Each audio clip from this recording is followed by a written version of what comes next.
আজকে আমি অষ্টম শ্রেণীর গণিত বইয়ের সরল অঙ্ক করো 2 নাম্বারের সেই অঙ্কগুলো আমি করে দেব। এই 2 এর গ নাম্বারটা অঙ্ক আমি করে দেব। তো শুরু করা যাক। 2 এর গ নাম্বার অঙ্কটা বলা আছে 3x² + 7y² হোল স্কয়ার এর plus 2 * 3x² + 7y²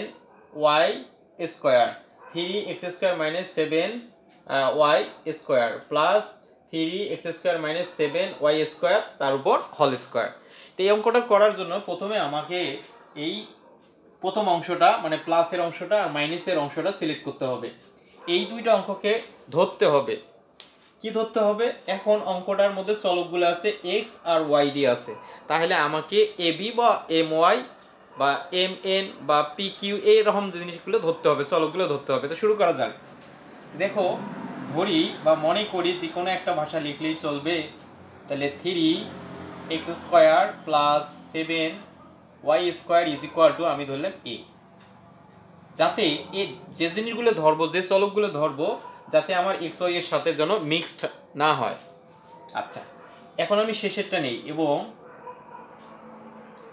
3x² - 7y² ধরলাম, আমি b ধরলাম।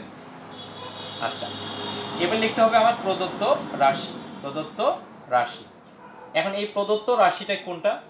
এই 3x² + 7y², 3x² + 7y² নাম দিছি আমি কি a। তাহলে এই অংশটার পরিবর্তে আমার a বসবে, তার উপর কি আছে স্কয়ার প্লাস সূত্রের কি 2। এই অংশটার নাম দিছি আমি কি দেখো 3x² + 7y² a। তার মানে এই অংশটার নাম হলো আমার a। এই অংশটার নাম আমার কি দেখো তো 3x² - 7y², এর নাম দিছি আমি b। তারপরে চিহ্ন আছে প্লাস 3x² - 7y², তাহলে 3x² - 7y², এই অংশটার নাম দিছি আমি কি b, তার উপর আছে স্কয়ার। এটাকে যদি আমি সংকুচিত করি তাহলে হবে আমার দেখো a + b whole square, a + b whole square. এখন আসি এর মান বসে দেই। এর মান হলো 3x² + 7y²। এই প্লাস সাইন যেমন আছে অমন রাখলাম। এখন b এর মান 3x² - 7y², ব্র্যাকেট ক্লোজ করে বাইরের স্কয়ার রাখলাম। তাই আমরা এই জায়গায় লিখতে পারি যে a ও b এর মান বসে পাই, a ও b এর মান বসিয়ে পাই। এটা লিখলেও হবে, না লিখলেও হবে, আমি বারবার বলতেছি এই অঙ্কটার ক্ষেত্রে। দেখো, এখন আসি +7 একই হয়, সারা জীবন বিয়োগ হয়। তার মানে 3টে x² আর এটা 3টে x² যোগ করলে হয় 6টা x²।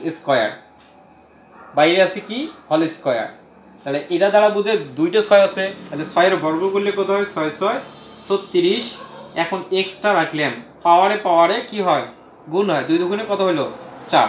তাহলে এটা হলো আমার কাঙ্ক্ষিত উত্তর।